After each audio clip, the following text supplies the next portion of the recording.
మేము నమ్ముచున్నాము. మా ప్రార్థన పాపం శాపం కాకుండా సహాయం దయచేయండి. మేము చేసిన ప్రతి విన్నపమును ఆలకించి మాకు జవాబు మీరు దయచేయండి. లైకత్తును విగ్రహ మంత్రశక్తులకు బలం మీరు పడగొట్టము. సైతాన్ శక్తులకు ప్రభావము యేసు నామములో మీరు గర్దించండి. ప్రభువా, మేము ఎలా ప్రార్థన చేయాలో మాకు నేర్పించండి. ఎలా మొర్రపెట్టాలో మాకు నేర్పించండి. ఎలా విజ్ఞాపన చేయాలో మాకు నేర్పించము. లోతైన మెలకువతో కూడిన ప్రార్థనాత్మ మీరు మాకు దయచేసి బలపరచుము. నీ వాక్యం ద్వారా నన్ను మమ్మల్ని హెచ్చరించండి. దేవా తండ్రి, నీ హెచ్చరికలు మాకు మీరు దయచేసి నీ ఆత్మ చేత నన్ను మమ్మల్ని నింపండి. ప్రభా, నేను ఒట్టివాడిని ఒప్పుకొనిచున్నాను. ప్రభా దేవా తండ్రి, నీ దివ్యమైన వాక్యం బోధించే యోగ్యత అర్హత నాకు లేదు. నీ అర్హతలకు నన్ను నడిపించుము తండ్రి. దేవా, ప్రతి విషయం మరొకసారి నీ సన్నిధిలోకి తీసుకుని వచ్చున్నాను. దేవా, మీరు ఆలకించుము, బలపరచుము. నీ ఆత్మచేత నన్ను మమ్మల్ని నింపి మీరే మహిమ ఘనత పొందమని మా ప్రభువును రక్షకుడైన క్రీస్తు ద్వారా అడిగి వేడుకొనుచున్నాము పరమ తండ్రి. ఆమేన్. ఆరాధన గీతముల పాటల పుస్తకం నుంచి ఒక పాట పాడుకుందాం. తదుపరి దేవుని వాక్యం విందాం.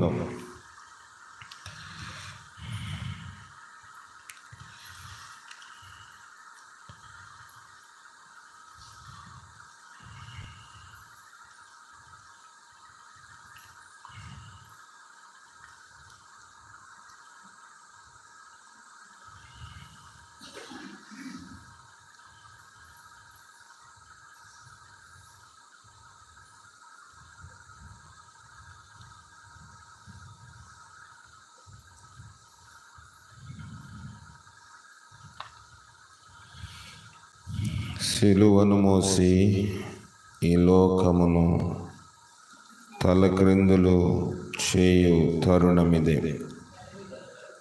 81వ పాట పాడుకుందాం. ఆరాధన గీతంలో 81వ పాట స్టార్ట్ చేసి 81లో 87 పెట్టలేదా? 87 ఉందా? స్టార్ట్ చేసి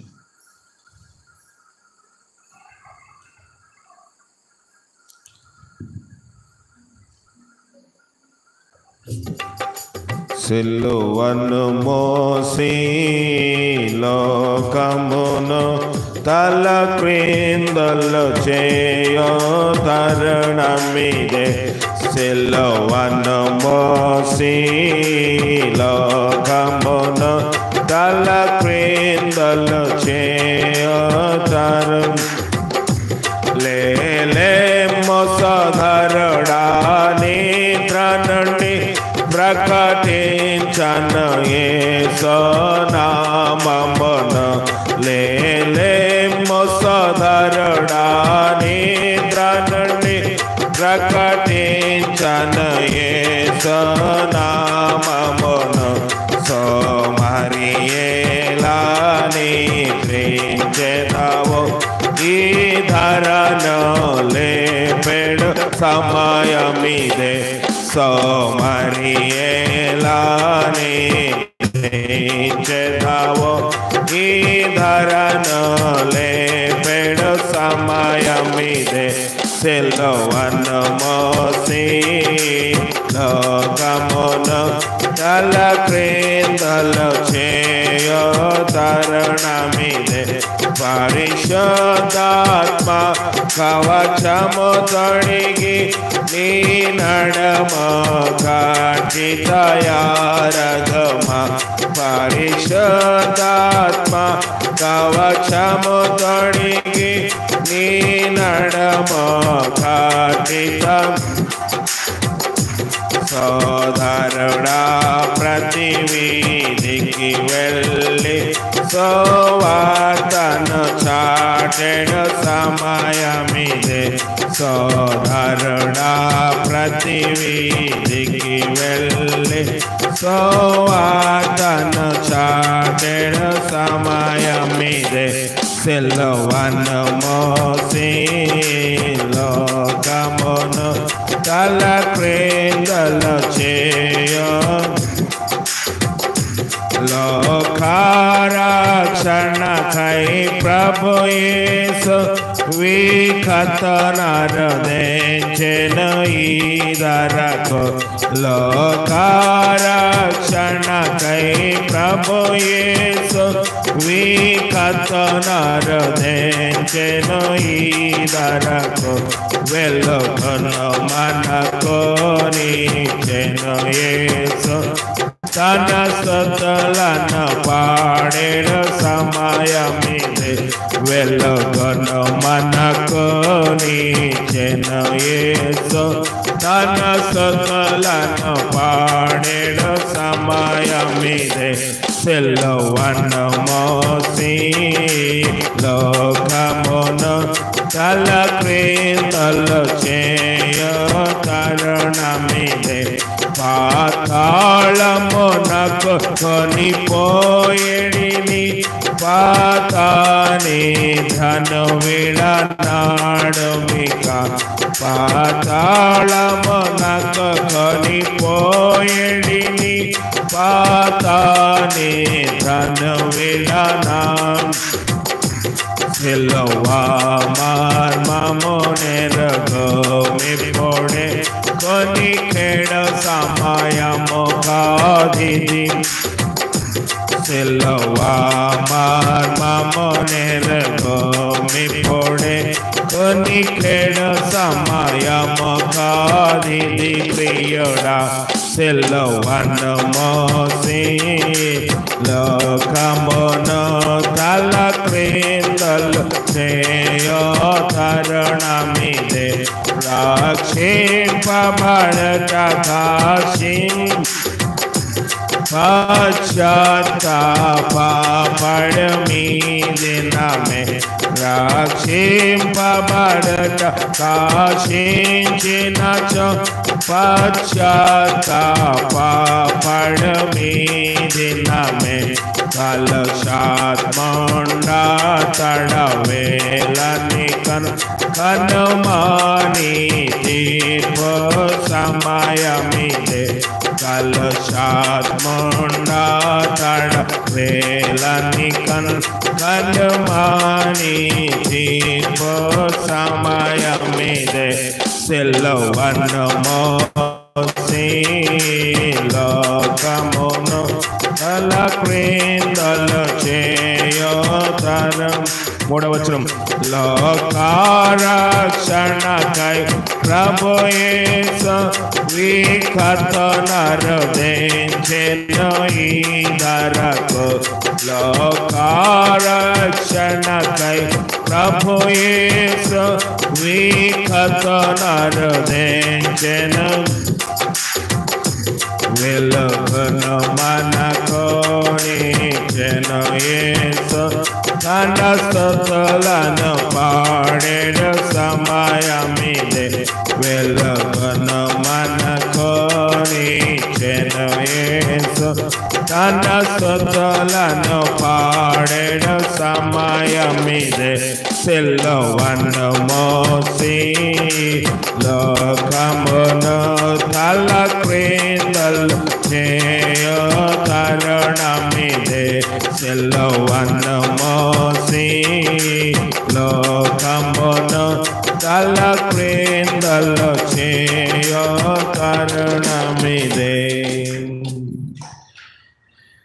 ప్రభువైన యేసుక్రీస్తు మీ అందరికీ వందనాలు. లైవ్లో వాక్యం వింటున్న బిడ్డలకు కూడా ప్రత్యేకమైన వందనములు తెలియజేస్తా ఉన్నాను. దేవుని వాక్యంలో నుంచి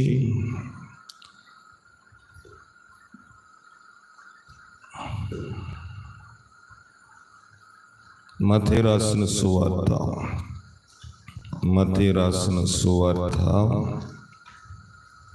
20వ అధ్యాయము.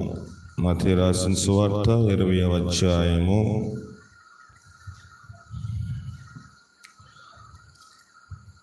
20వ అధ్యాయము 20 నుంచి చదువుకుందాం. 20 మత్తయి 20 అధ్యాయం 20వ వచనము. అప్పుడు పాయింట్ పెంచండి అక్కడ. అప్పుడు జెబెదయి కుమారుల తల్లి తన కుమారులతో ఆయన యొద్దకు వచ్చి నమస్కారము చేసి ఒక మనవి చేయబోగా, నీవేమి కోరువచ్చున్నావని ఆయన ఆమెను అడిగెను. అందుకామె, నీ రాజ్యమందు ఈ నా ఇద్దరు కుమారుల్లో ఒకడు నీ కుడి వైపునను ఒకడు నీ ఎడమ వైపును కూర్చుండ సెలవిమని ఆయనతో అనెను. అందుకు యేసు, మీరేం అడుగుచున్నారో అది మీకు తెలియదు. నేను త్రాగబో గిన్నెలోనిది మీరు త్రాగగలరా అని అడుగగా వారు త్రాగగలమనిరి. సరిపోతుంది. జెబెదయి కుమారుల తల్లి. జెబెదయికి ఇద్దరు బిడ్డలు ఉన్నారు. వాళ్ళ తల్లి ఎవరి దగ్గరికి వచ్చిందంట? ప్రభు దగ్గరికి వచ్చింది. వచ్చి నమస్కారము చేసి, నమస్కారం అంటే వందనములు. ఈ దినములో క్రైస్తవులు ప్రేజ్ లార్డ్ అన్నప్పుడు నాకు నవ్వు వస్తుంది. దాని అర్థం తెలియదు. ప్రేజ్ ద లార్డ్ అనే పదము బైబిల్లో ఒకరినొకరు కలుసుకోవడానికి వాడే పదము కాదు. మనోళ్ళు కూడా తయారయ్యారు. ఎవరు వస్తే వాళ్ళకి ప్రేజ్ లార్డ్. నేను కనబడితే వందనాలు, ఇంకోళ్ళు కనబడితే ప్రేజ్ లార్డ్.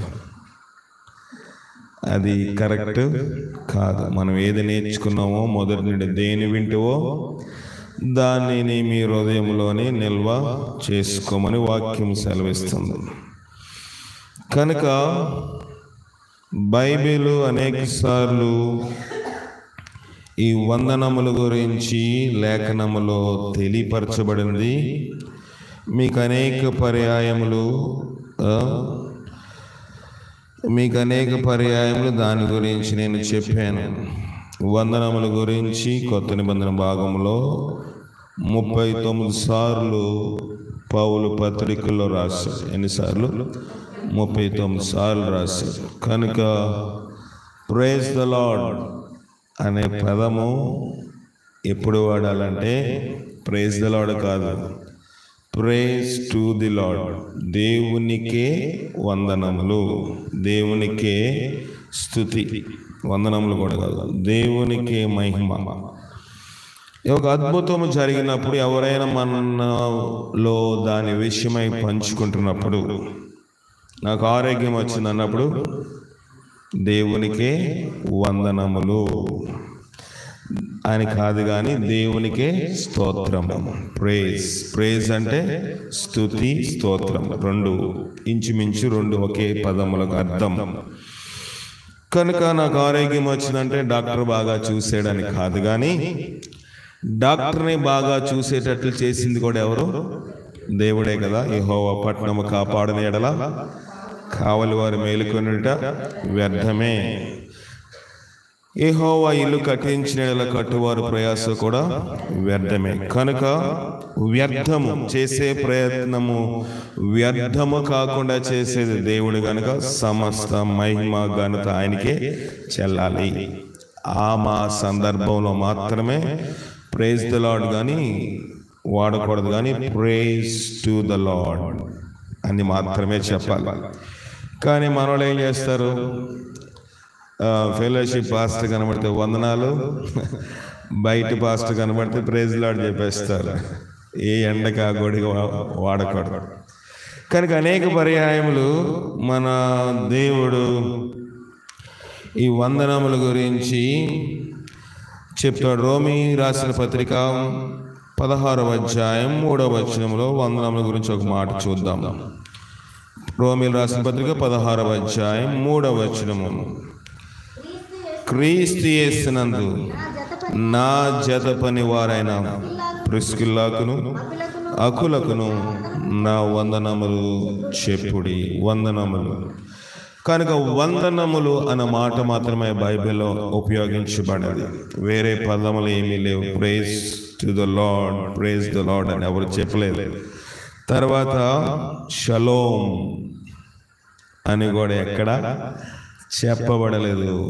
తర్వాత మరణాత అని కూడా ఎక్కడ చెప్పబడలేదు. రకరకమైన సమస్త వాడు రకరకమైన పిలుపుల చేత వీటిని వాడుతూ ఉన్నారు. వాటిని చెప్పాలి కనుక సమయం వచ్చినప్పుడు చెప్తా ఉన్నాం. వారిని వక్రీకరించాలని కాదు, కానీ మనం అందులోకి వెళ్ళకూడదని ప్రభువుని బట్టి మనస్ఫూర్తిగా మీకు వినతి చేస్తా ఉన్నాను. అయితే ఇక్కడ జెబెదయి కుమారుల యొక్క తల్లి తన కుమారులతో ఆయన యొద్దకు వచ్చింది. ఇద్దరు బిడ్డలను తీసుకుని ఎక్కడికి వచ్చిందంట? దేవుని దగ్గరికి వచ్చింది. ప్రభు అయిన యేసు దగ్గరికి వచ్చి నమస్కారము చేసి ఒక మనవి చేయబోతా ఉంది. చెయ్యబోగా ఏదో చెప్పబోతా ఉంది. ఇద్దరిని అటోకులు పెట్టుకొని వచ్చి ఏదో చెప్పబోతుంటే ప్రభు అన్నాడు ఆమెతోటి, నీవేమి కోరుకొనుచున్నావు అని ఆమెను అడిగాను. నీకేం కావాలో చెప్పు, నువ్వేం కోరుకుంటున్నావో చెప్పు అంటే, అందుకు ఆమె, నీ రాజ్యమందు ఈయన ఇద్దరు కుమారులు, ఒకడు నీ కుడి వైపునను ఒకడును ఎడం వైపునను కూర్చుండ సెలవిమ్మని ఆయనను తో అనెను. ఏమవుతుంది? ఒకరు ఎడం వైపు ఉండాలంట, ఒకరు కుడి వైపు ఉండాలి. కనుక ఏం చేయాలంటే, ఒకరు ఎడం వైపు ఒకరు కుడి వైపు ఉండాలంటే నువ్వు పర్మిషన్ ఇవ్వాలి. నీ రాజ్యంలో ఒకరు ఎడం పక్క ఉండాలి, ఇంకొకరు కుడి ప్రక్కన ఉండాలి. మంచిదంటారా మంచిది కాదంటారా? చెప్పండి, కింద చదవద్దు. మంచిదా మంచిది కాదా చెప్పండి. లోకరీతిగా మంచిదే కానీ సరే, దైవికంగా అది కరెక్ట్ కాదు అని చెప్తా ఉన్నారు. యేసు ప్రభు రాజ్యములోని ఒకళ్ళు కుడి ప్రక్కన ఉండాలి, ఒకళ్ళు ఎడం పక్కన ఉండాలంటే వేరే వాడికి ఆ స్థానము దక్కే అవకాశము లేదు. అంటే నా బిడ్డలు మాత్రమే కనబడాలి. చూడండి, దైవికంగానే మాట్లాడుతూ లోకము అందులో కనబడతా ఉంది. ఒకళ్ళని కుడి పక్కన ఉండాలి, ఇంకొకరిని ఎడం పక్కన ఉండాలి. ఏమీ కోరుకోవట్లే, ఇంకెక్కుమేమీ అవసరం లేదన్నట్లుగా. కొన్నిసార్లు మన యొక్క కోరికలు, మన విధానాలు అలాగుంటాయి. నేనే కనబడాలి, నేనే అన్ని పనులు చేయాలి. నాకు ఎప్పుడు అలా ఉండదు. నేనే పాటలు పాడాలి, నేనే వాక్యం చెప్పాలి, నేనే వాద్యం వాయించుకోవాలి, అన్నీ నేనే చేయాలని ఉండదు. ఏదైనా నచ్చినప్పుడు దాన్ని సరి చేయడానికి చూస్తాను. కానీ ఇందాక రోమిల్లో పౌలు ప్రిస్కిల్లాకును అకిల్లాకు ఏం చెప్తున్నాడు? నా నా అక్కడ మాట మీరు మిస్ అయిపోయారు, చదవండి. నా జత పనివారైన ప్రిస్కిల్లాకును అకుల్లాకును నా వందనములు. నా ఏంటంట? జత పని. నా జత పనివారైన, నాతో పాటు పని చేస్తున్న వారికి వందనములు. పౌలు ఒక్కడే చేయగల? చేయొచ్చు. కానీ జత పనివారు అనేక మంది ఉన్నారు. అయితే ఇక్కడ ఎవరు? జెబెదయి కుమారుల యొక్క తల్లి. జెబెదయి అనేవాడు ఒక మగవాడు. ఆమె తల్లి పేరు అక్కడ రాయబడదా అని.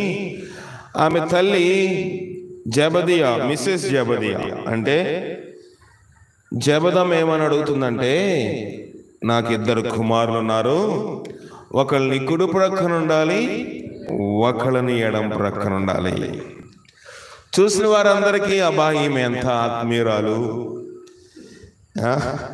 ఈమె ఎంత భక్తిగా అడుగుతుంది, ఏమి అడగట్లేదు. రాజ్యంలోని ప్రభు పక్కన ఉంటే సరిపోతుంది అని అడుగుతుందంటే ప్రభు వెంటనే ఒక ప్రశ్న వేసాడు. ఏంటంటే చదవండి. అందుకే 22వ వచనము, మీరేమి అడుగుచున్నారో అది మీకు తెలియదు. నేను త్రాగబోవు గిన్నెలోనిది మీరు త్రాగగలరా అని అడుగగా వారు త్రాగగలము అనేది. నేను త్రాగబోయే గిన్నెలోనిది మీరు త్రాగగలరా? 2 ప్రశ్నలు ఉన్నాయి అందులో. ప్రశ్న ఒకటే అయినా దాంట్లో 2 అర్థాలు ఉన్నాయి. ఒకటి గిన్నె అనగా శ్రమ. ప్రభు ప్రార్థన చేసినప్పుడు రేపొద్దుట ఆయన సిలువేస్తారనగా ఈ రాత్రి ఎక్కడున్నాడు ఆయన? గెత్సెమనే తోటలో. రక్తం ఎలాగొస్తుందంట? చెమట రూపంలో బిందువుల వలె కారిపోతా ఉంది. ఆ టైంలో ప్రభు అన్నాడు, ప్రభువా, తండ్రి అయిన దేవునికి కుమారుడైన యేసుక్రీస్తు ప్రార్థన చేస్తాడు, ప్రభువా నీ చిత్తమైతే ఈ గిన్నెను నా ఎద్దులో నుంచి తొలగించు. శ్రమ అనేది ఒక గిన్నె. సిలువ శ్రమలు అనుభవించడం అనేది ఒక గిన్నె. లోకములోని ఒక వాక్యం బోధించబడినప్పుడు వాక్యము అందరూ సంతోషంగా స్వీకరిస్తారా? స్వీకరించలేరు. కొంతమందికి అర్థమవుతుంది, కొంతమంది అర్థం కాదు. కొంతమంది అర్థమైతే కోపం వస్తుంది, కొంతమంది బాగా వస్తుంది. కొంతమంది అనుకుంటారు ఇది నాకు కాదు, ఫలానా వ్యక్తి ఉంటే బాగుండు కదా. అర్థంలోకి వెళ్ళినప్పుడు మన ముఖం మనకు కనబడుతుంది, వేరే వాళ్ళ ముఖం మనకు కనబడుతుందా? మన ముఖం మనకు కనబడదు. కానీ కొంతమందికి ఈవేళ ఫలానా వ్యక్తి ఉంటే, ఈ వాక్యం నీ కోసమే చెప్పారు, ఈవేళ నువ్వు ప్రార్థన రాలేదు కానీ నువ్వు మిస్ అయిపోయావు, నువ్వు ఉంటే ఖచ్చితంగా నీకు దగ్గరుండేది, బాగా చెప్పాడు దేవుని సేవకుడు. కనుక వాక్యము మనుషులు స్వీకరించే విధానం అనేక రకాలుగా ఉంటుంది.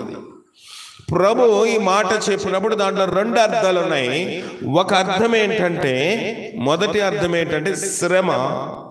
రెండవది అర్థం ఏంటంటే నేను త్రాగే భౌతిక సంబంధమైన గిన్నెలోనిది మీరు త్రాగగలరా అన్నప్పుడు ఏముంది, నువ్వు తాగేసిన తర్వాత నేను కడుక్కొని తాగేస్తాను అంతేనా? అలాగా అనుకున్నారు. కానీ ప్రభు 2 రకాలుగా అర్థం అడిగిన ప్రశ్నలో 2 వాళ్ళకి అర్థం కాలేదు. అయ్యో నేను కొన్ని దినములకు నేను శ్రమ పడబోతున్నాను, సిలువ ఎక్కబోతున్నాను, ఆ గిన్నె ఆ పాత్ర బహుభయంకరమైనది, అందులోని కూలింగ్ వాటర్ ఉండదు, అందులో థమ్స్అప్, లిమ్కా, ఫాంటా, మిరిండ్రాలు ఉండవు ఆ గిన్నెలోని, ఆ గిన్నెలో బిర్యానీలు ఉండవు, ఆ గిన్నెలోనిది మీరు త్రాగగలరా? ఆ గిన్నెలో చల్లని పదార్థాలు ఉండవు, అలాగని వేడి నీళ్ళు కాదు, యాసిడ్ ఉంటుంది. యాసిడ్ తాగలమా గిన్నెలో నుంచి? కానీ ప్రభు ఆ గిన్నెలో యాసిడ్ వేసుకుని తాగాడు. అంటే ఆయన స్వరూపమైనను సొగసైనను సమస్తము కోల్పోయాడు. ఒక మనిషి యాసిడ్ వాసన పీలిస్తేనే గొట్టు వచ్చి ముక్కు మూసుకొని కొంచెంసేపు దగ్గుతాం వాసనకి.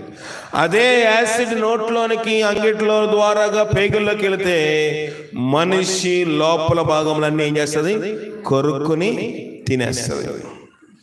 నా గిన్నెలోనిది మీరు త్రాగలరు, నేను యాసిడ్ తాగలను, మీరు తాగలరా? తాగేస్తాం రోవా. ఏముంది, నువ్వు తాగిన తర్వాత అక్కడ పెడతావు, ఒకవేళ నీ ఎంగిలి అనుకుంటే మేము కడుక్కొని తాగేస్తాం.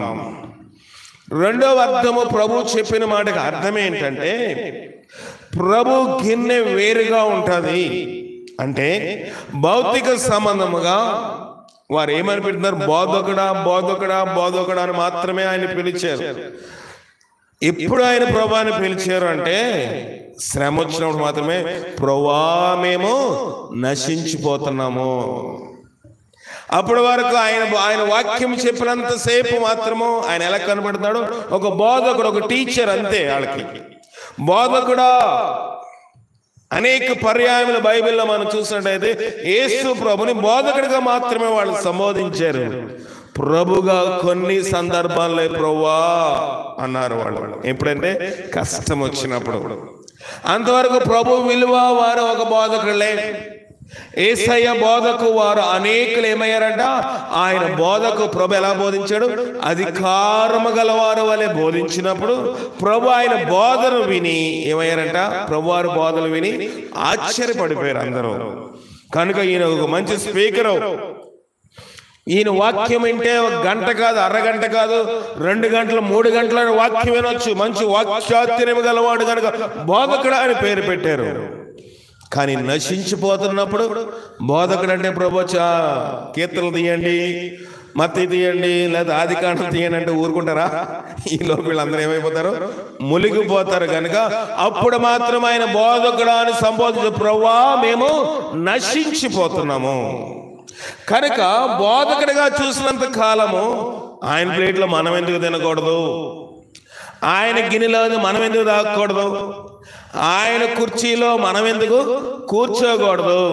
ఏముందిలే దాంట్లో వ్యత్యాసం అనుకుంటాం.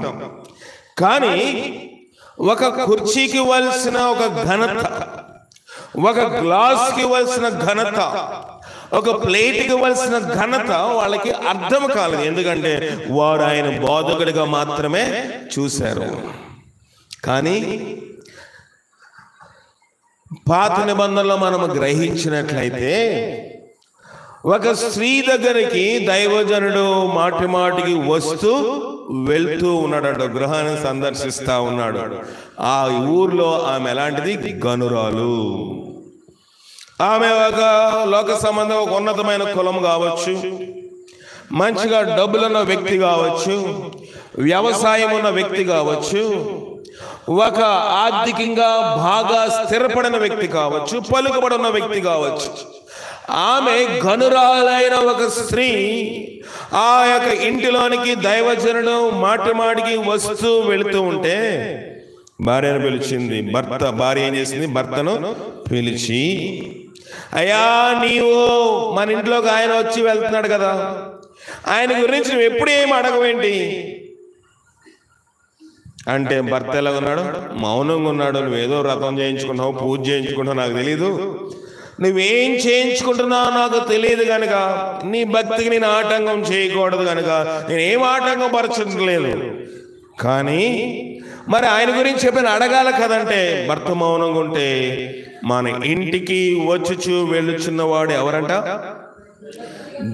భక్తి గల దైవజనుడని నాకు తెలుసు. కనుక అయితే ఏం చేయాలి? అతను భక్తి ఉంటే నాకేంటమ్మా? ఆయన ఒక దైవజనుడు అంటే దేవుని యొక్క జనాంగం అయితే నేనేం చేయాలి? అయితే మనం ఏం చేయాలో తెలుసా? మంచిగా భోజనం పెడదాము, మంచిగా ఒక గట్టి కాదు 2 గట్లు ముక్కలేసి పెడదాము. ఇవేం చెప్పలేదు. ఏం చెప్పింది? మనం ఏం చేయాలి? గోడ మీద ఒక ఇల్లు కట్టించి అందులో అతని కొరకు మంచము, బల్ల, పీట, దీపస్తంభము ఉంచాలి.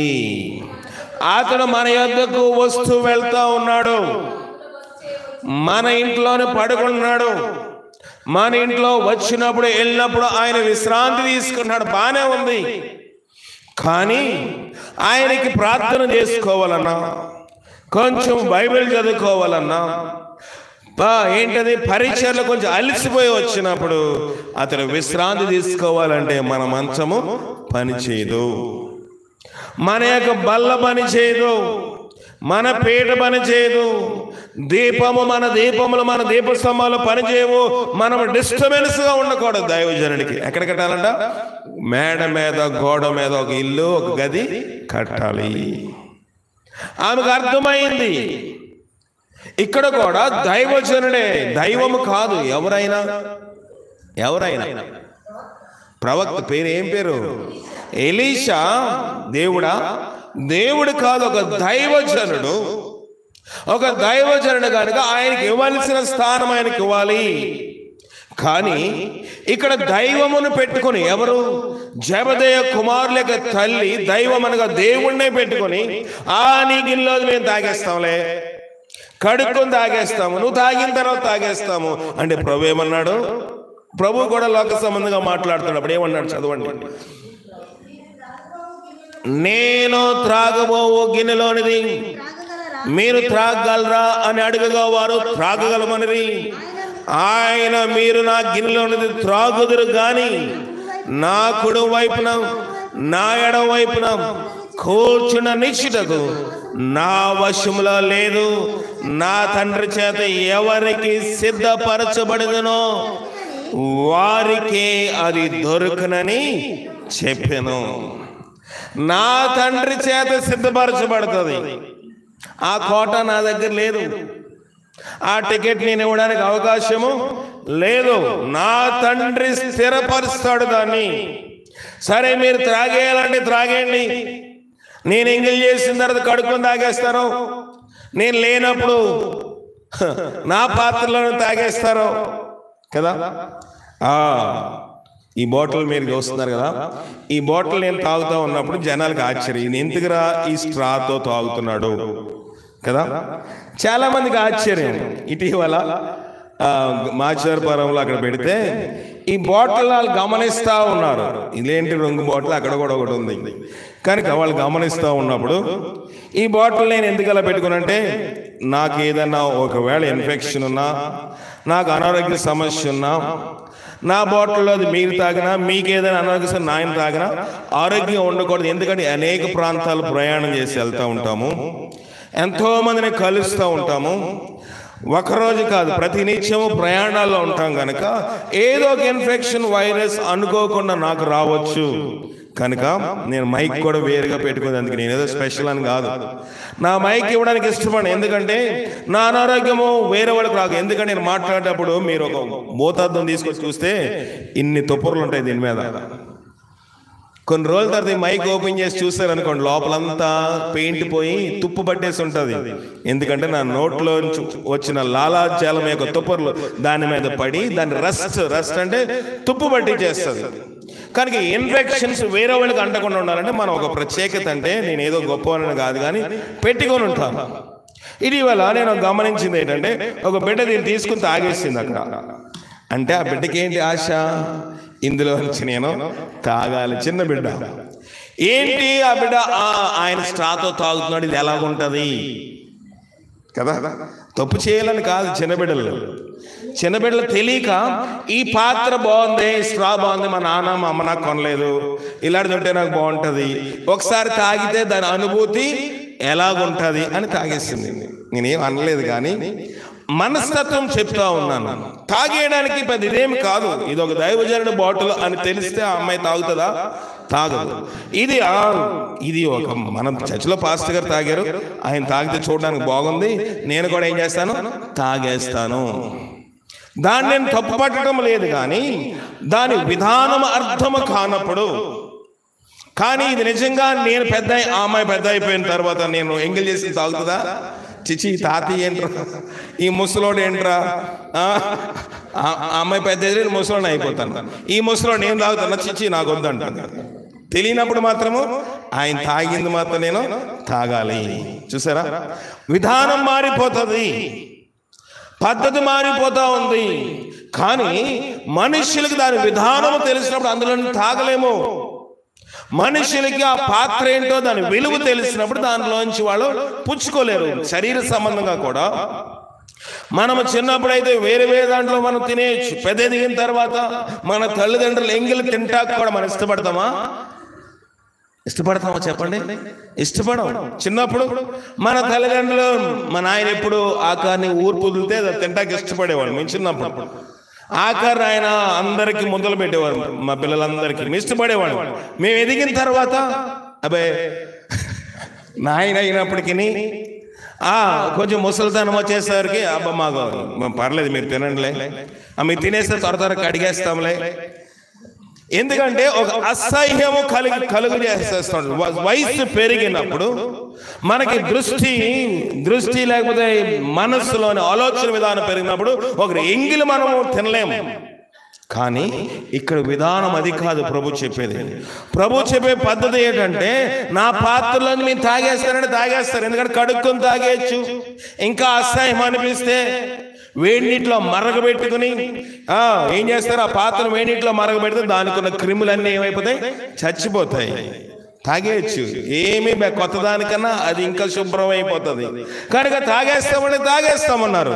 ప్రభు కూడా అన్నాడు, తాగేస్తారులే మీరు, నన్ను మీరు ప్రభువుగా చూడలేదు, నన్ను ఇహ సంబంధమైన వాటితోటి సమానంగా చూస్తున్నారు కనుక మీలో, అందుకే అన్నాడు ప్రభువారు, మీరు ఏ సంతానం అంట? సర్ప సంతానం. ఎందుకన్నారంటే సర్పం యొక్క ఉద్దేశం ఏంటి? యెషయాలో చదవండి, లూసిఫర్ కోసము. యెషయా రాసిన గ్రంథము చదవండి, 14వ అధ్యాయము 12వ వచనము.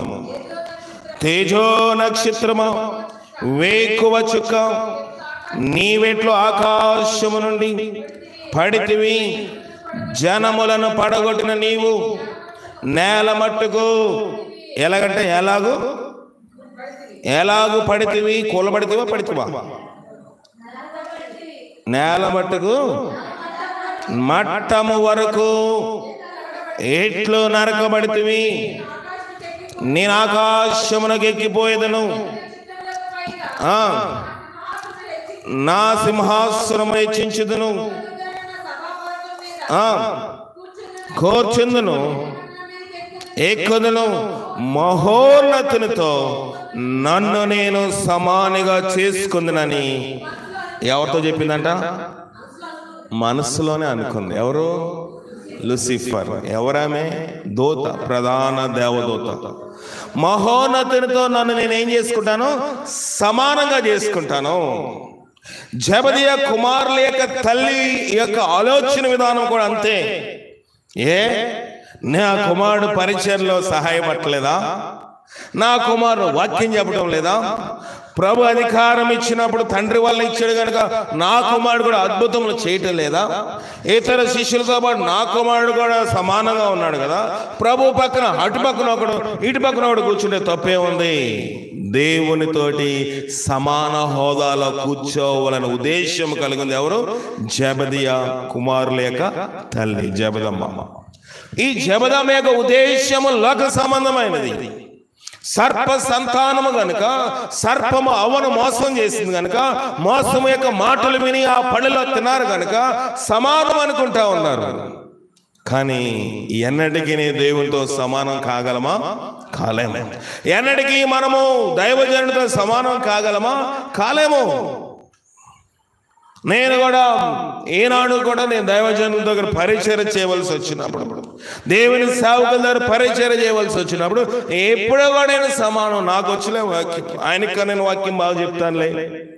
నాకన్నా పెద్దవారు కనబడినప్పుడు, నాకన్నా కొన్నిసార్లు వారికన్నా మించిన స్థాయిలోనే వాక్యం బోధించే అర్హత, యోగ్యత, తలాంతు దేవుడు ఇచ్చినప్పటికీ ప్రభువా వీళ్ళు నాకన్నా ఎవరు సీనియర్లు కదా, వీరు నాకన్నా ఉన్నతమైన మెట్లో ఉన్నవారు కదా, ఎన్నో శ్రమలు కష్టాలు పడ్డారు. నేనేం పడ్డాను? ఏం పెద్ద కష్టమే, ఏదో చిన్న చిన్న బాధలు, మానసిక సంబంధమైన ఒత్తిడి తప్ప నేను లోక సంబంధముగాను ఆత్మ సంబంధంగా పెద్ద శ్రమ పడినవాడు కాదు.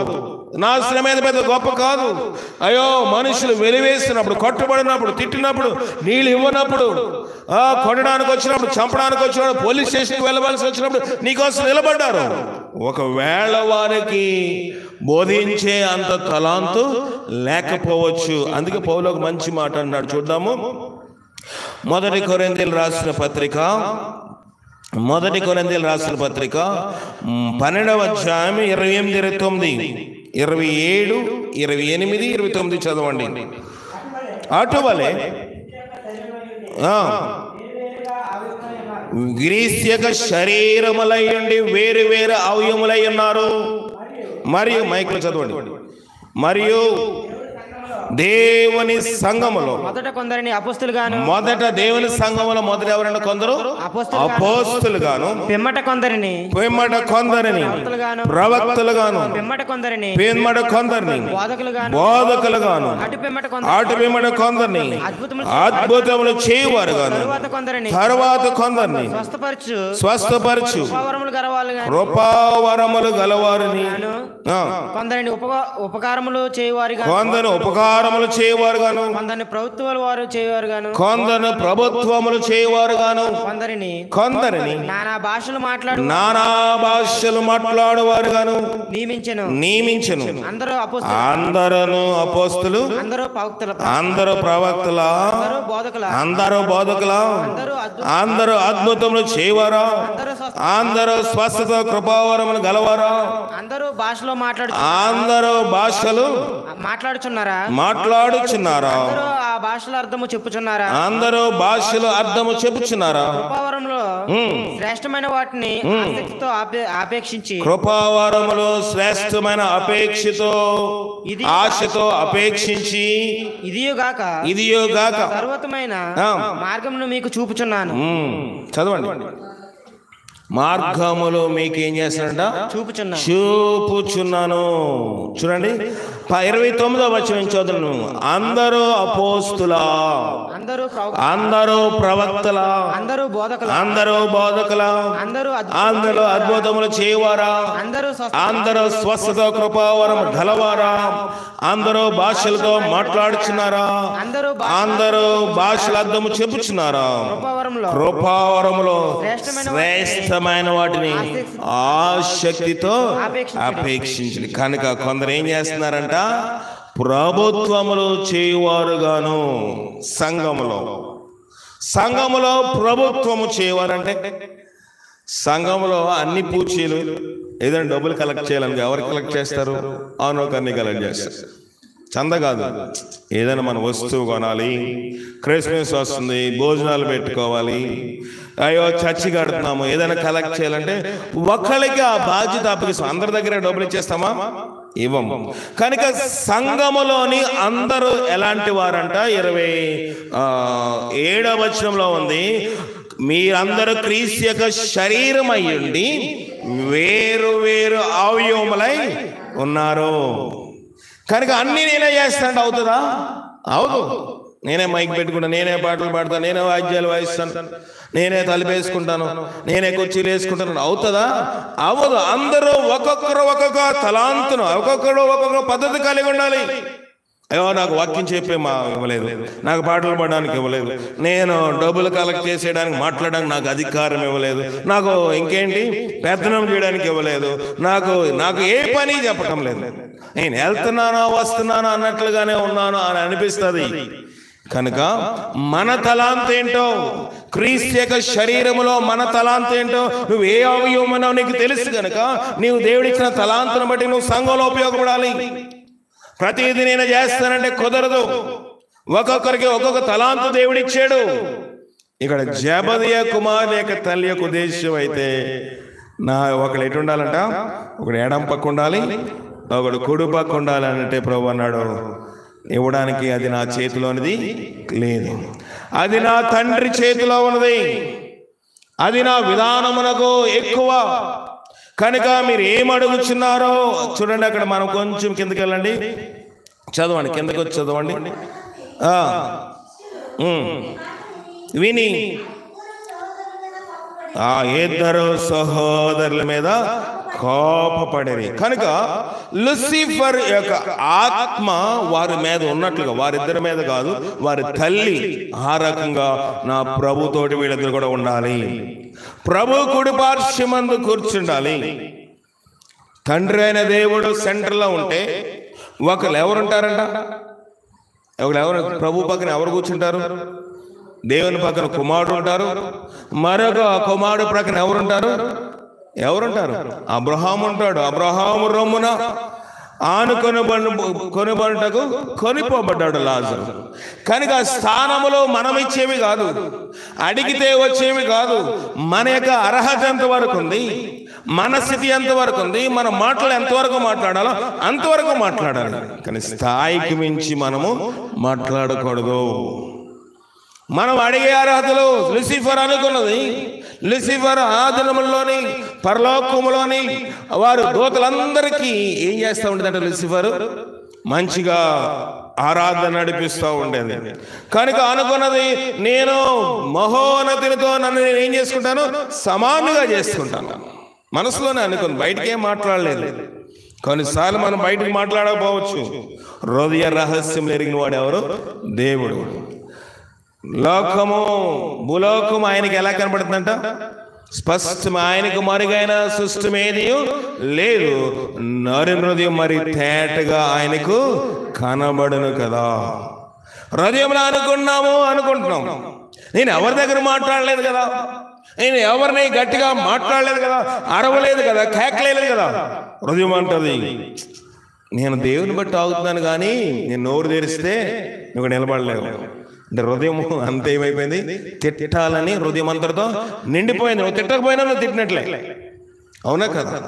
బైబిల్ చెప్పింది అదే.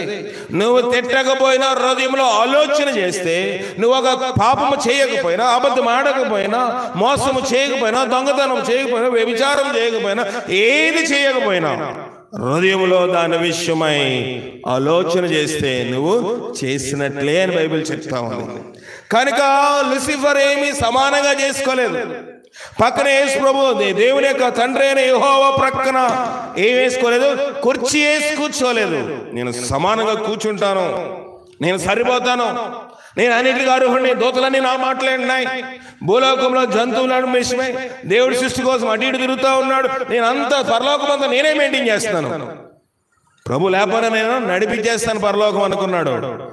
దేవుడు ఒక తన్నుదని కిందకి పంపించేశాడు. ఎన్ని కుర్చీలు వేసుకుంది చెప్పండి? ఎన్ని కుర్చీలు వేసుకుంది? ఒక్క కుర్చీ కూడా లేదు. ఉన్న కుర్చీ ఊడిపోయింది. ఉన్న కుర్చీ కూడా ఓడగొట్టుకుని కొన్నిసార్లు మన ఆలోచన బట్టి, మన గర్వాన్ని బట్టి, అయ్యో నేను కూడా అలా చేయగలను కదా, నేను కూడా బోధించగలను, నేను కూడా పాడగలను. దేవుడు తలాంతితే పాడొచ్చు, దేవుడు వరం ఇస్తే బోధించదు, దేవుడు వస్త్రం ఇస్తే స్వస్థత ప్రార్థన చేయొచ్చు. అందరూ స్వస్థతలు చేసే అధికారం దేవుడు ఇస్తాడా? ఇవ్వడు. అందరికీ బోధించే తలాంతు దేవుడు ఎవడు? అందరికీ పాటలు పాడే తలాంతు దేవుడు ఎవడు? అందరూ వాయిద్యాలు వాయించే తలాంతు దేవుడు ఎవడు? అందరికీ ప్రార్థించే కృపావరం ఉండదు. కనుక మన యొక్క భక్తి విధానము క్రమముగా ఉండాలి, అక్రమముగా ఉండకూడదు. మన ప్రార్థన, మనం అడిగే కోరికలు దేవునికి సరిపోతానే చూసుకోవాలి. స్థాయికి మించి దేవుని దగ్గర మనం అడగడానికి సరిపోము. కనుక మేము త్రాగేస్తాం ప్రభు అంటే మీరు తాగేయచ్చు. భౌతిక సంబంధంగా తాగే గిన్నెలో మీరు లాక్కునో, పెరుక్కునో, ఊడబెరుక్కునో తాగేస్తారు, కడుక్కునో తాగేస్తారు, కానీ అది భౌతిక సంబంధమైన, అది సాధ్యమే. కానీ నన్ను మీరు దేవుని కుమారుడిగా ప్రభుగా చూడలేదు కనుక నా గిన్నె మీ దగ్గర సెపరేట్గా లేదు. నా గిన్నె మీ ఇంట్లో మీ గిన్నెతో సమానం అనుకుంటున్నారు. ఆయన మనం తిన్నదే తినాలి, ఆయన మనమే వేసుకున్నది వేసుకోవాలి, ఆయన మనమే ఉన్నట్లుగానే ఉండాలి, అందరూ సమానమే కదా అని బైబిల్ చెప్తా ఉన్నప్పుడు ప్రభు ఏమన్నాడు? దానికోసము నేను మీ కాళ్ళు కడుగుతున్నాను, మీతో సమానంగా కాదు, మీకన్నా తక్కువగా నేను తగ్గించుకుంటాను, మీ పాదములు నేను కడుగుతాను. బోధకుడైన నేనే మీ పాదములు కడగడే అంత తగ్గించుకుంటే మీరు నాకంటే ఎక్కువగా ఏం చేయాలన్నాడు? తగ్గించుకోవాలి అన్నాడు దేవుడు. చదవండి, ఆ వచనం చూసి ముగించేస్తాను. యోహాను రాసిన సువార్త 13వ అధ్యాయము 14వ వచనం. యోహాను 13:14. కాబట్టి ప్రభువును బోధకుడైన నేను మీ పాదములు కడిగిన ఎడల మీరును ఒకరి పాదములు ఒకరు కడగవలసినదే. ఏం చేయాలంట? మీరును ఒకరి పాదములు ఒకరు, ప్రభువును బోధకుడైన నేను మీ పాదములు కడిగితే, నేనే కడిగితే మీరు ఖచ్చితంగా ఒకరి పాదములు ఒకరు కడుక్కోవలసిందే. అంటే అంత తగ్గింపులోనికి వెళ్ళాలి, అంత విధేయతలోకి వెళ్ళాలి, అంత దిగజారిన స్థితిని మేము అనుకుంటాం, కానీ అంత తగ్గింపులోనికి వెళ్తే ప్రభు అన్నాడు, నేను అందరికంటే హెచ్చించినట్లు నేను ఆనంద తైలంతో నిన్ను అభిషేకిస్తాను. నువ్వు ఎంత తగ్గించుకుంటావో తగ్గింపుతో పాటు హెచ్చు ఉంటుంది, ఆనంద తైలపు అభిషేకం నీ మీద ఉంటుంది. అది ప్రభు ఇచ్చిన వాగ్దానం. తాను తగ్గించుకున్నవాడు హెచ్చించబడతాడు. నువ్వు హెచ్చించబడలేదంటే, ఓ నేను వాక్యం చెప్తున్నాను కనుక నేను వచ్చి కూర్చుని, నాకు ఎప్పుడు అలా ఉండదు. నేను బోధకుని కనుక, నేను సేవకుని కనుక, నేను కాపని కనుక, నేను మీ దగ్గర నేను ఒక పరిచారకుడిగా ఉన్నాను కనుక, ఒక సేవకుడిగా ఉన్నాను కనుక, నేను అందరూ నాకు పరిచయం చేయాలని ఉద్దేశం నాకు ఎన్నడూ ఉండదు. నాకు సాధ్యమైనంతరాలు అన్ని పనులు చేయాలనుకుంటాను. నాకు సాధ్యమైనంతరాలో నాకు వచ్చిన పని లేని పైన ఏదైనా సహాయపడాలి. ఎందుకంటే ప్రభు అన్నాడు, బోధకుడును ప్రభువును బోధకుడైన నేనే కాళ్ళు కడితే మీరు నిశ్చయం ఒకరి పాదములు ఒకరు కడుక్కోవాలి, తగ్గింపు కలవాలి. ప్రభుతో సమానంగా ఎంచుకోవడానికి దేవుడు మనకు అర్హత ఇవ్వలేదు. మన పైన సేవకులు, మన పైన దైవజనులు, మన పైన దేవుని వాక్యం బోధించే సంఘ కాపరి ఎవరితో మనం సమానంగా ఎంచుకోవడానికి వీలు లేదు. దేవుడు వారికి స్థానం ఇచ్చాడు. ఎందుకంటే యాజకత్వం చేసేవాళ్ళు, ఎందుకంటే దేవుని పరిచయం చేసేవాళ్ళు, దేవుని వాక్యం అందించేవారు. ఎలాంటి వారంట? సైన్యములకు అధిపతియగు యెహోవా దూతలతో మనం సమానం చేసుకోగలమా? చేసుకోలేము. ఏనాడు కూడా నేను బైబిల్ కాలేజీలో ఉన్నప్పుడు కానివ్వండి, లేకపోతే నేను బోధకుడిగా ఉన్నప్పుడు కానివ్వండి, నా పైన సేవకులు ఉన్న వారిని, దైవజనుల్ని ఏనాడు చులకనగా మాట్లాడలేదు. ఏనాడు నేను వారి అవసరతలు ఏంటి ప్రభా? అయ్యో దైవజనుడు వాక్యాన్ని సిద్ధపడతా ఉన్నాడు, ఆయనకి నీళ్లున్నాయా? అయ్యో దైవజనుడు ఈ దినము చూస్తే అయ్యో ప్రభా ఈ దైవజనుడు బట్టలు మాసిపోయి, మళ్ళీ సాయంకాలం ప్రసంగానికి, రేపు ఉదయం ప్రసంగానికి బట్టలు ఉన్నాయా? ఉతికి ఉదయం విడిచిన బట్టలు సాయంకాలం కల్లా రెడీ చేసేవాడిని నేను. కానీ ఈ దినాల్లో అయ్యో దైవజనానికి బట్టలు ఉన్నాయి, మిమ్మల్ని మామూలుగా అందరి గురించి మాట్లాడతాం. ఇక్కడనే కాదు, అక్కడనే కాదు, లైవ్లో వింటున్న వారు కూడా అయ్యో దైవజనుడికి అవసరతలు ఏమున్నాయి? అయ్యో ఆయన ప్రయాణమే వెళ్తా ఉన్నాడు, ప్రయాణమే వస్తూ ఉన్నాడు, మన కోసం పరిచర్య చేయడానికి వస్తూ ఉన్నాడు. లైవ్లో వింటున్నవారు, ఆయా ప్రాంతాల్లో ఉన్నవారు, మీ సంఘ కాపరికి అవసరతలు మీరు గుర్తిరుగుతూ ఉన్నారా? మనుష్యుడు ఏ పంట విత్తునో ఆ పంటనే కోయను ఉన్నదా? ఆ మాట ఎక్కడ చెప్పాడు తెలుసా దేవుడు? ఆ విషయం ఎక్కడ బోధించాడు తెలుసా?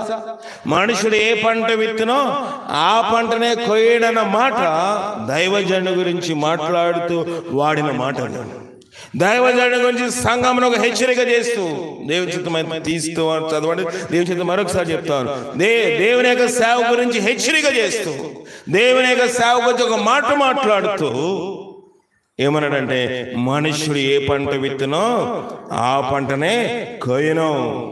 కనుక దైవజనుడు మీ ఏ సంఘములో ఉన్నప్పటికీ, ఏ కాపరి మీరు కలిగి ఉన్నప్పటికీ సేవకుని అవసరతలు ఏంటి? అయ్యో మంచి బిర్యానీ పెట్టేయాలని కాదు, మంచి మాంసం కూర పెట్టేయాలని కాదు. అయ్యో దైవజనుడికి అయ్యో ప్రభా నాకు వాక్యం బోధించడానికి వస్తూ ఉన్నాడు, ఆయన ప్రయాణం ఎలాగెళ్ళాడు, ఎలాగ వస్తూ ఉన్నాడు, అయ్యో మా ఇంటి గృహప్రవేశం, గృహ కూడిక లేదా వివాహంలోకి వస్తున్నాడు, దానికి దీనికి వస్తూ ఉన్నాడు. కనుక ఆయన అవసరత ఏంటి ప్రభా అని మనం గుర్తించగలగాలి. కనుక ఆ విధముగా మనం గుర్తిస్తే, ఆ విధంగా మనం గైకొంటే, ఇక్కడ ప్రభు అంటా ఉన్నాడు, మిమ్మల్ని మీరు తగ్గించుకోండి, అప్పుడు నేను మిమ్మల్ని ఏం చేస్తాను? హెచ్చిస్తాను. కనుక మనం ఒకరిని ఒకరు సమానం అని అనడం అనుకోకూడదు. ఒకరు మేము, నేను కూడా వాక్యం బోధిస్తాను కాబట్టి, నేను కూడా పాటలు పడతాను కాబట్టి, నాకు కూడా చాతుర్యం ఉంది కాబట్టి, సమానమైన దృష్టి ఎప్పుడైతే వస్తుందో లూసిఫర్ వల్ల ఏమైపోతాము?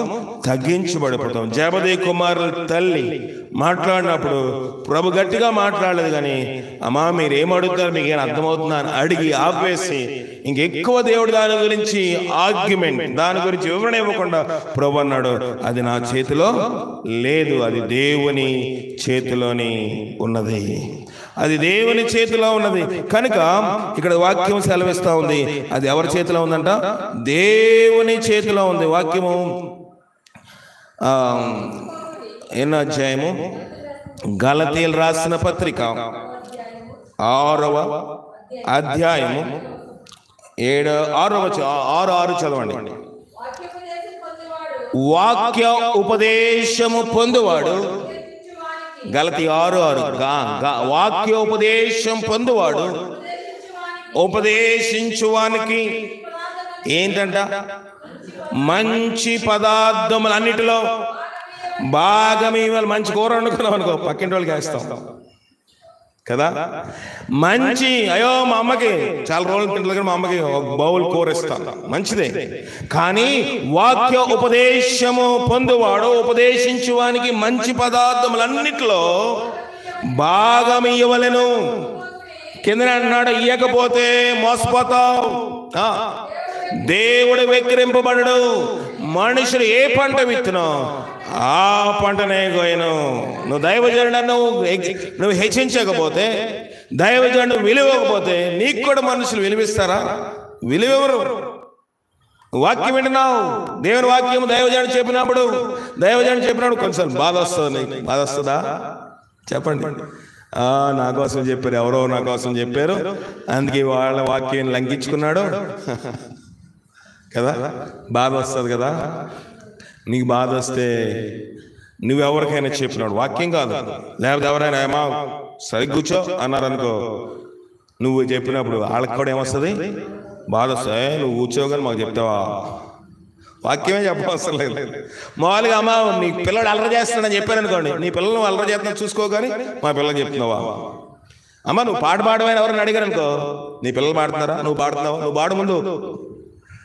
ఎక్కడి నుంచి వచ్చింది? నీ హృదయంలో వ్యతిరేకత ఉంది కాబట్టి, నీ హృదయంలో ద్వేషం ఉంది కాబట్టి, నీ హృదయం వాక్యం నాకు నువ్వు లోబడలేదు కాబట్టి. వాక్యం బోధించబడినప్పుడు ఎవరు నిలబడినప్పటికీ, నేను నిలబడొచ్చు, దైవజనుడు నిలబడి ఎవరైనా నిలబడినప్పుడు, వాక్యం విత్తబడినప్పుడు నీకు వ్యతిరేకమైన స్వభావం వచ్చింది కాబట్టి, నువ్వు ఎవరైనా కూర్చుని కరెక్ట్ చేసినా, అయ్యి కూర్చోరా అని చెప్పినా, చెప్పులు నీట్గా పెట్టుకోరా, టైంకి రారా నువ్వు చెప్పినా, వాళ్ళకి ఏమొచ్చేస్తుంది? కోపం వచ్చేస్తుంది. కనుక మనుషుడు ఏ పంట విత్తునో ఆ పంటనే కోయినో. కనుక జాగ్రత్త కలిగి ఉండాలి మనం. కనుక వాక్యం విన్నప్పుడు బాధ వస్తుంది. వాక్యం చెప్పినప్పుడు నాకు కూడా బాధ వచ్చేది. కానీ వెంటనే నేను ఏం చేసాను? భయపడి ఉన్నామో, అయ్యో మన ఆయన అయినప్పటికీ దేవుని సేవకుడు రాయి చెప్పాడు రా బాబు, వెంటనే వెళ్ళి కాళ్ళ మీద పడిచాం, నాయన మీ వాళ్ళు వాక్యం చెప్పారు, నా కోసం చెప్పారు అనుకున్నా, నాకు బాధ వచ్చింది, క్షమించండి. అంతటితో చాప్టర్ క్లోజ్ అయిపోతుంది కదా. ఎందుకంటే రక్త మాంసంలో శరీరంలో ఉన్నాం కాబట్టి వాక్యం బోధించడం బాధ రావచ్చు. నేను వెంటనే వెళ్ళి మా ఆయన వెళ్ళాము, అయ్యా మీరు వాక్యం బోధించిన కోపం వచ్చింది, బాధ వచ్చింది, మా నాయన ఎప్పుడు ఊరు వెళ్ళిపోతారు అనిపించింది నాకు. ఎందుకంటే ఆడుకోవడానికి ఉండేది కాదు ఇంటి దగ్గర. ఎప్పుడు ఊరు వెళ్ళిపోతారు అనుకో, ఎప్పుడే ఊరు వచ్చేస్తున్నారంటే అప్పుడు వచ్చేస్తున్నారా బాబు. ఇవన్నీ నేను క్షమాపణ అడిగి సరి చేసుకున్నాను ఎప్పటికప్పుడు. ఎందుకంటే భయం, ఎందుకంటే అయ్యో ఆయన దైవజనుడు, ఆయన నా మేలు కోసం చెప్తున్నాడు, సైతాన్ నన్ను కలవరపెడుతుంది, నేను క్షమాపణ అడిగేవాడిని. కనుక ప్రియమైన దేవుని సంగమా, మనం అనుకోవచ్చు నా నాయనే కదా, మా తండ్రే కదా, మా అన్నయ్యే కదా, మా తమ్ముడే కదా, మా అక్కే కదా, మా చెల్లె కదా, ఈ రక్త సంబంధమే చూస్తాం, ఈ శరీర సంబంధమే చూస్తాము. కానీ ఆత్మ సంబంధమైన విలువ వేరు, ఆత్మ సంబంధమైన అర్హతలు వేరు. కనుక మనుష్యుడు మోసపోకుడు, దేవుడు వెక్కిరింపబడ్డాడు. మనుషుడు ఏ పంట విత్తనో ఆ పంటను ఎక్కువైనా. శ్రేష్టమైన పదార్థంలో భాగం అంటే కూరమని కాదు. శ్రేష్టమైన పదార్థములు అంటే దైవజనుడి గురించి ఏం చెప్పాడు వాక్యము? మీలో ఎవడో దేవునికి ఏమన్నది వాక్యము? దేవునికి భయపడి తన సేవకుని మాట వినివాడు ఎవడు. దేవునికి భయపడితే సేవకుని మాట వింటాడు, వాక్యం ఉపదేశించేవాడు మాట వింటాడు. కనుక హృదయంలో స్థానం ఇస్తాడు. కనుక హృదయంలో స్థానం ఇచ్చినప్పుడు నీవు కూడా గౌరవం పొందుతావు, నీవు కూడా ఆశీర్వాదం పొందుతావు, నీవు కూడా మేలు పొందుతావు, నీవు కూడా దీవెన పొందుతావు. కనుక మోసపోకుడు దేవుడు వెక్కించి వాక్యానికి స్థానం ఇవ్వమని అక్కడ అర్థం. భౌతిక సంబంధంగా మీరు ఎలాగో చేస్తారు, భౌతిక సంబంధం వచ్చినప్పుడు మంచిగా వేస్తారు. మీరు ఏదో మంచి కూర వండుకో, బిర్యానీ వండి ఇంటికి వచ్చి పిలుస్తారు, వంట చేసి అయ్యా మీరు వంట చేయలేదా, అన్నం తినలేదా, తినండి, ఇవన్నీ లోక సంబంధం మర్యాద చేస్తారు. చేయని వారు ఉంటే సరి చేసుకోవాలి, చేస్తున్న వారి గురించి కాదు. కానీ హృదయంలో స్థానము ఇవ్వాలి. దేవుని యొక్క సేవకుని మాట వినాలి. వాక్యం చెప్పినప్పుడు వ్యతిరేకమైన మనసు రాకూడదు. కనుక వాక్యం బోధించబడినప్పుడు నీ దైవజన్యం మీద నీకు ఆయాసం కలుగుతుందా? ఒకవేళ నువ్వు కూడా ఎవరికైనా చెప్పినప్పుడు నీ మీద కూడా ఆయాసము వస్తుంది. కనుక జాగ్రత్త కలిగి ఉండాలి. భక్తుడు పౌలు అదే చెప్తా ఉన్నాడు, మోసపోకుడి దేవుడు వెక్కిరింపబడు. మనుషుడు ఏ పంట విత్తనో ఆ పంటనే ఎక్కువైన. కనుక మనం ఎలాగున్నాము? జబదీ కుమార్ లేక తల్లి అనుకుంది, సమానంగా కూర్చోబెడదేదని. ఇంకెవరు ఇంకా వరం అడిగారా? అడగలేదు కదా, ఎవరికి టికెట్ ఇవ్వలేదు దేవుడు. మా కొడుకులకి ఇద్దరికి ఇచ్చేస్తాడు, ఒకళ్ళు ఎంపీగా ఒకళ్ళు ఎమ్మెల్యే కూర్చోబెడదాం అనుకుంది. ఎవరు? జబదమ్మ. ప్రభు అన్నాడు, ఛాన్స్ లేదమ్మా, అదంతా టికెట్లు ఇచ్చేది ఎవరు? దేవుడు అధిష్టానం ఇస్తాడు, నేను కాదు అధిష్టానం. నేను ఒక చిన్న నాయకుని, భూలోకంలో నేను చేయవలసిన పని చేసుకుని ముగించుకోవడానికి వచ్చాను. అధిష్టానం చూసుకుంటుంది, అది నా చేతిలో లేదు.